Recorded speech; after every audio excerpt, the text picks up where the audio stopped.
नमस्कार। आपको आज के दिन के लिए शुभकामनाएं। आज हम एक विषय की जो हमारे मन में हमेशा प्रश्न खड़ा करता है कि ये जो वैशाख या चैत्र का महीना होता है उसमें सभी ग्राम देवताओं के यात्राएं होती है, बहुत सारे दरगाह के उरूस होते हैं। बहुत ही भारतवर्ष में ये उत्सव का महीना माना जाता है। चैत्र और वैशाख दोनों महीनों में बहुत सारी जगह पे ये यात्रा उरूस उत्सव चलते हैं। और इसमें इत्तेफाक की बात यह है कि धर्म के नाम पे, देव के नाम पे, प्रसाद के नाम पे किसी बकरे का या किसी मुर्गे का बलि दिया जाता है और वो एक प्रसाद रूप में या उर्स में कुर्बानी के नाम से इनको बलि चढ़ाया जाता है। और वो मनुष्य मात्र एक धर्म के नाम से, देवताओं के नाम से वो मांसाहार करना, ये परंपरा अच्छी है, गलत है, सही है, इसके बारे में हम आज चर्चा करेंगे। दोस्तों, ये बात पहले ध्यान में लेना चाहिए कि जैसे कि आज की व्यवस्था में एक सुरक्षा दल है, एक न्याय व्यवस्था है, एक आरोग्य सेवा है, कृषि सेवा है, प्रशासन है, शासन है, वैसे ही पुराने जमाने से धर्म की व्यवस्था में न्याय व्यवस्था का प्रावधान रहता था। ग्राम व्यवस्था में पंच कमेटी को नियुक्त किया जाता था कि जो उस गांव में कोई धर्माचरण के विरुद्ध आचरण करेगा, कोई अधर्म करेगा, कोई पाप करेगा, कोई गुनाह करेगा, तो उस व्यक्ति को धर्म के शास्त्रानुसार प्रायश्चित देने का प्रावधान था। जैसे कि आज हम न्याय व्यवस्था में शिक्षा का प्रावधान रखते हैं। कोई कलम इंडियन पिनल कोड से कोई अगेंस्ट द लॉ कोई कार्य होता है तो हम उसे एक पनिशमेंट देते हैं। उसी समय ऐसे ही धर्म कार्य मनुष्य मात्र करते थे कि जो कोई गुनाह, जो कोई पाप, जो कोई अधर्म किसी व्यक्ति से या किसी समुदाय से होता था तो उसे प्रायश्चित देने का प्रावधान था। तो प्रायश्चित देने के लिए कार्य ऐसा होता था कि उस व्यक्ति को उसका पश्चाताप हो और वो अधर्म, वो पाप उसके हाथ से वापस न होना चाहिए। हम ये जानते हैं कि किसी मनुष्य मात्र के हाथ से यदि बिल्ली जैसे छोटे पालतू जानवर का हत्या होती है तो उसे काशी यात्रा का प्रावधान बताया गया है। किसी हाथ से किसी से यदि गाय की हत्या होती है, गो हत्या होती है, तो उसे 33 कोटि देवताओं की हत्या का पाप लगता है और उसे उतना बड़ा मृत्युदंड जैसा पाप प्रायश्चित देने का प्रावधान धर्मशास्त्र में लिखा है। इसका कारण यह था कि कोई अधर्म न करे, कोई पाप न करे, कोई गलत काम न करे, कोई किसी को तकलीफ न दे। और ये इसकी व्यवस्था बहुत ताकत से और बहुत प्रामाणिकता से समाज में परंपरा से ही प्रभावी कार्य कर रही थी, जिससे मनुष्य के मन में भय पैदा होता था अपनी इज्जत का, प्रायश्चित के जो तकलीफ थी। जैसे कि आपको एक बात के बारे में हमेशा शंका मन में होती है कि धर्म में तो बिल्ली के लिए काशी यात्रा का प्रयोजन बताया, गाय के लिए मृत्युदंड बताया, तो बिल्ली से आगे और गाय के पहले जितने भी प्राणी मात्र है उनके लिए प्रावधान क्या है। तो दोस्तों, ये बात ध्यान में रखनी चाहिए कि हर पालतू प्राणी का एक नियम हम ध्यान ले।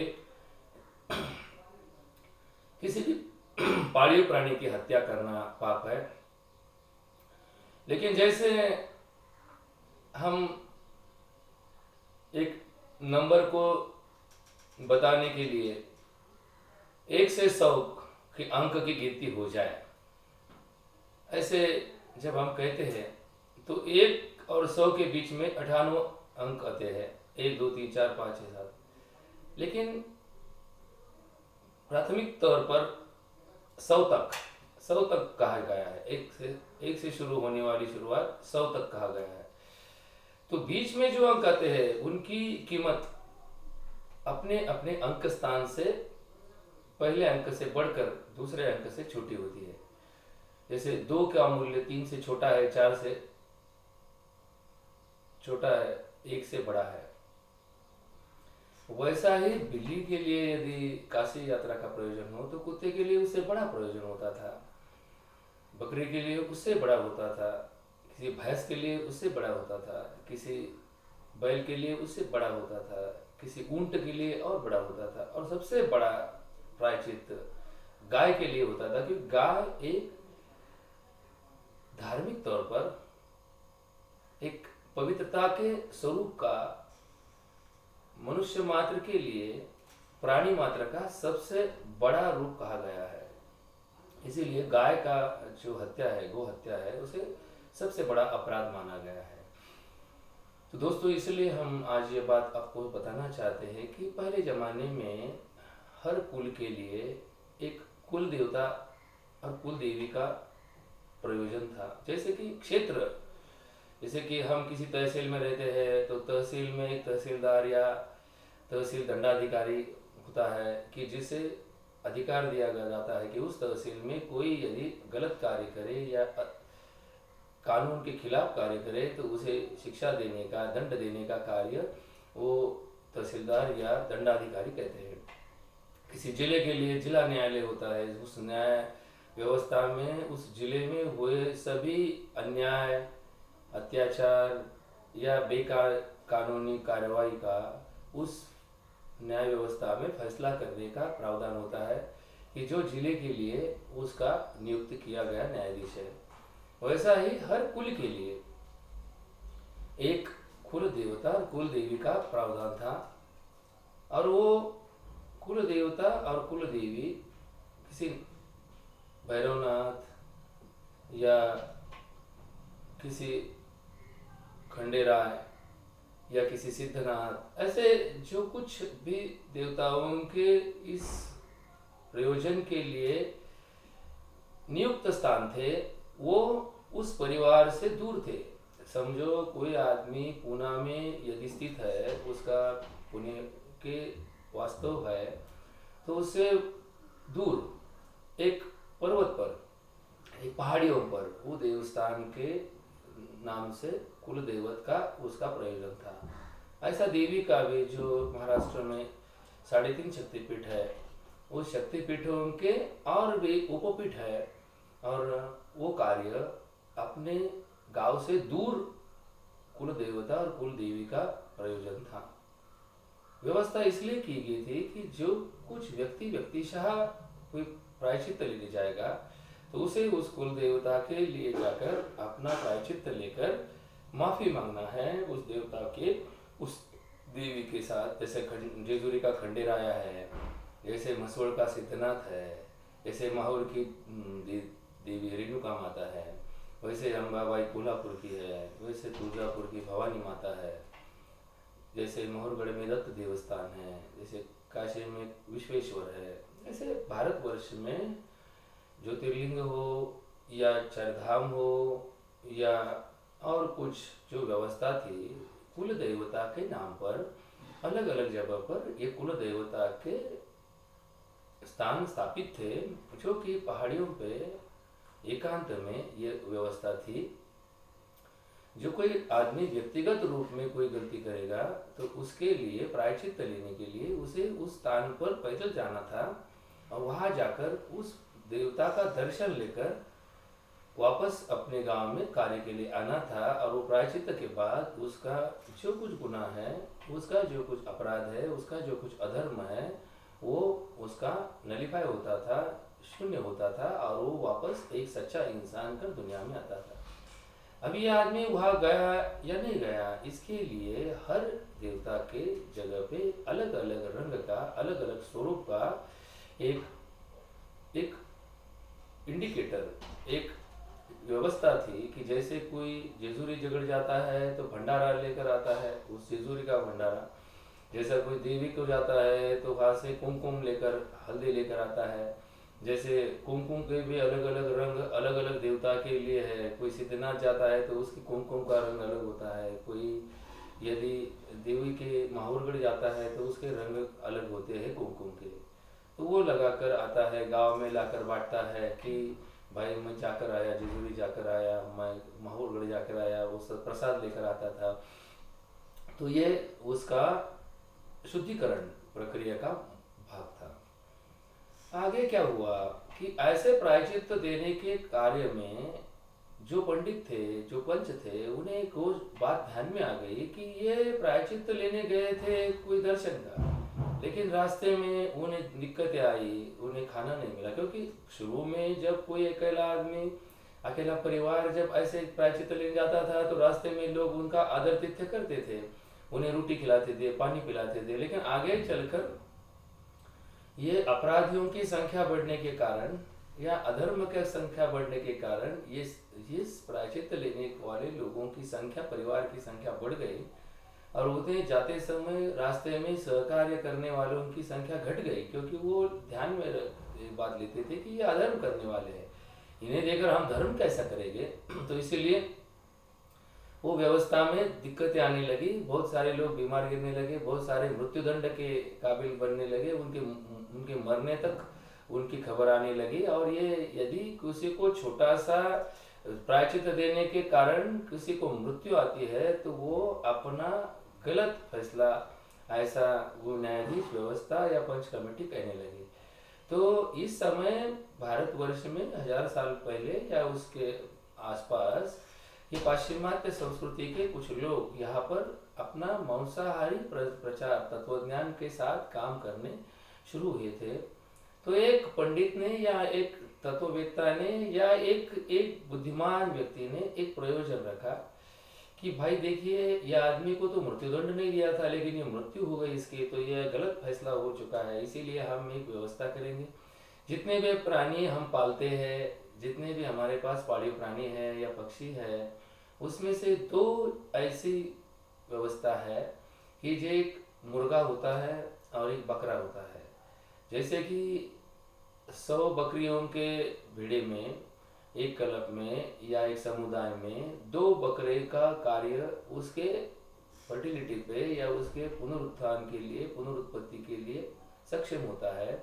उससे ज़्यादा जितने भी बकरे इस दुनिया में है, वो तो क्या अपनी ज़िंदगी के साथ में ना वो खेती के काम आते हैं, ना वो गृह काम आते हैं, ना समाज के कुछ कार्य में उनका काम होता है। वो सिर्फ अपना जीवन व्यतीत करने के लिए जिंदगी भर पैदा होते हैं, खाते पीते हैं, रहते हैं, बस एक दिन मर जाते हैं। वैसा ही मुर्गे का, जो मुर्गी होती है वो अंडा देती है। मुर्गे का प्रावधान इस विश्व में ऐसे कुछ कार्य व्यवस्था से जुड़ा नहीं है कि जिसकी व्यवस्था महत्वपूर्ण मानी जाती है। बकरा और मुर्गा, ये दोनों की व्यवस्था अलग अलग होते हैं। तो प्रावधान ये बताया गया कि यदि कोई आदमी व्यक्तिगत रूप में किसी कुल देवता का या देवी का प्रायश्चित करने जाता है, या किसी पहाड़ियों पर किसी दरगाह को दर्शन करने जाता है, तो उसके साथ अकेला होने पर एक मुर्गा साथ में ले जाए। यदि रास्ते में उसके खाने की इंतजाम नहीं हुआ, यदि वो अपनी जान को खोने की तकलीफ में है, ऐसे समय उस मुर्गे का बलि उस व्यवस्था में चढ़ाया जाएगा। और यदि उस खाने में उसका प्रसाद रूप उसके खाने में आएगा तो वो मरने के बाद उसका मृत्यु टल जाएगा।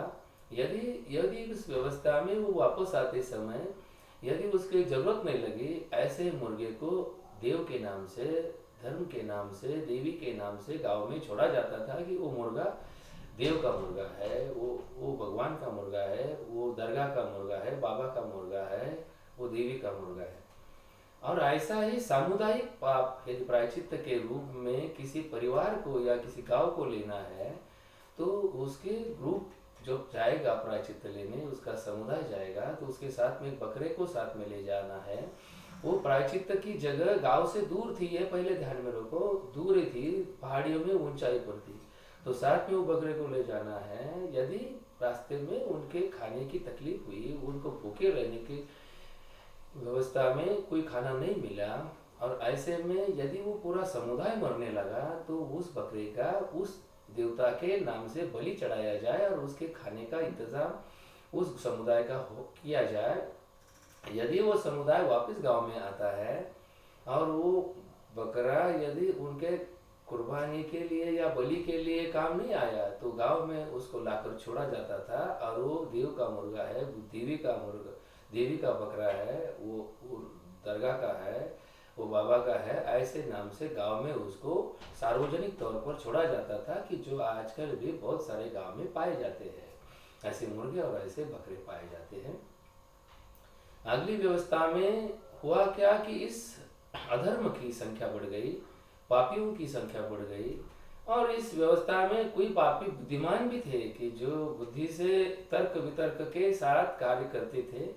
ऐसे एक पापी ने इसकी एक युक्ति, एक प्रमाण अपने समाज में रखा कि जिस देवता की हम हर बार प्रायश्चित के लिए व्यवस्था की करते थे, तो वो देवता ने हमें सपने में आकर, हमें अंतःकरण में आकर कहा कि भाई आपको तो दिन न दिन बहुत बार चक्कर काटना पड़ता है, तो आप क्यों ना इस व्यवस्था में एक तारीख, एक तिथि, एक व्यवस्था में पक्की किया है, और उसके लिए आप उस व्यवस्था से साल में एक बार हमारे पास प्रायश्चित लेने आ जाइए।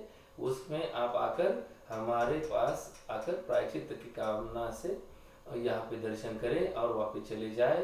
तो ये व्यवस्था समाज में यदि किसी समुदाय को साल में 4 बार जाना पड़ा, तो उसके सभी कर्म को ये व्यवस्था से तकलीफ थी, तो इसीलिए बहुत तुरंत ही लोगों ने इसको स्वीकार किया, और इस साल में एक बार उस देवता को जाकर दर्शन करने की व्यवस्था करने लगे।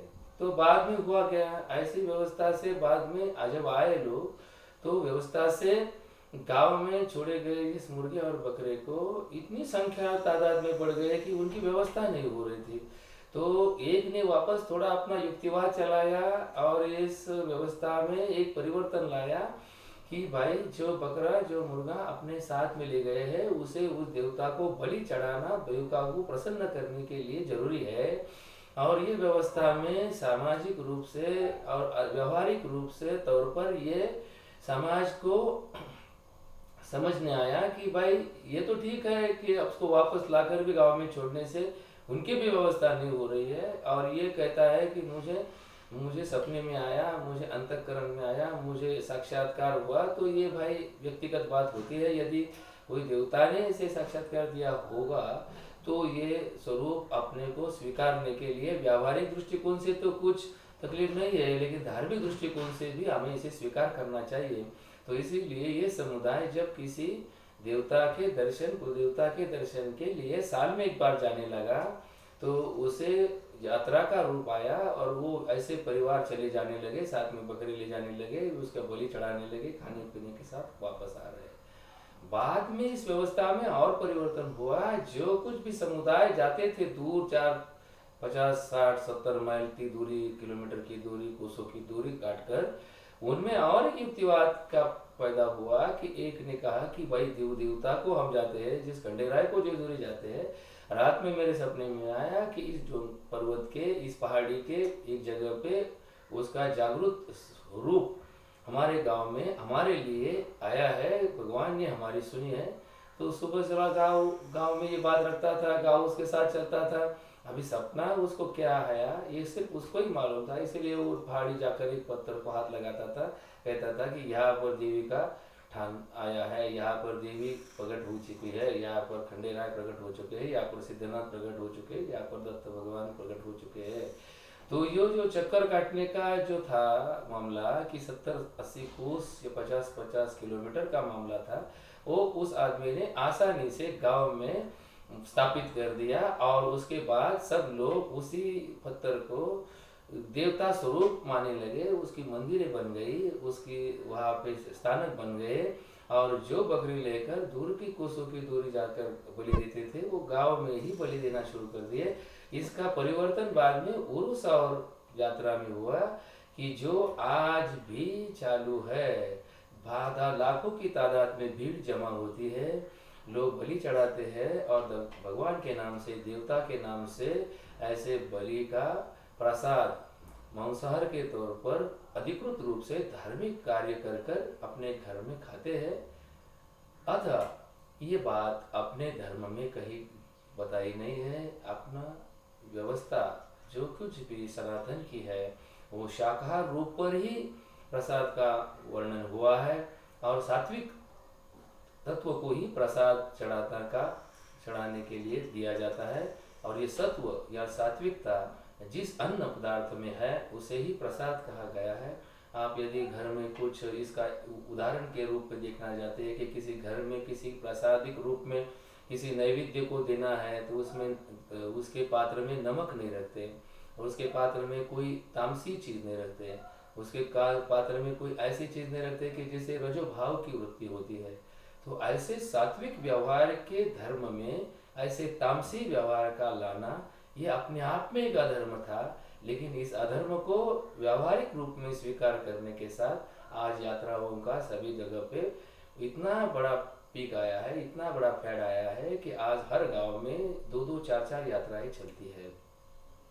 सज्जन हो, आज के इस कोरोना के महामारी के चलते गांव-गांव की यात्रा बंद हो चुकी है। गांव-गांव में यात्रा, उरुस, संदल ये सब बंद हो चुके हैं। आज लोग घरों में ही अपने देवता के लिए नैवेद्य कर रहे हैं और घर में ही यात्रा उत्सव मना रहे हैं। मैं सबको विनती करता हूँ कि यहाँ से आगे, अभी शुरुआत तो हुई है, यहाँ से आगे किसी देवता के नाम पे आप बलि देना, बकरे का बलि देना या किसी जानवर का बलि देना, किसी मुर्गे का बलि देना, ये व्यवस्था अधर्म है। इसे हम तुरंत बंद करें। गांव-गांव में प्रसादिक रूप में सात्विक अन्न का नाम से ही प्रसाद चढ़ाए और उसी का ही सेवन करें। उसी में ही मानवता की भलाई है, उसी में ही आरोग्य रखा है, उसी में ही हमारा समर्पण अधिक रूप में प्रभावी कार्य करता है। इसी के साथ इस वाणी को पूर्ण विराम देते हैं। आशा करते हैं कि आपको इसका लॉजिक और इसका तत्व आपके अंदर एक सकारात्मक रूप लाएगा। धन्यवाद। जय हिंद।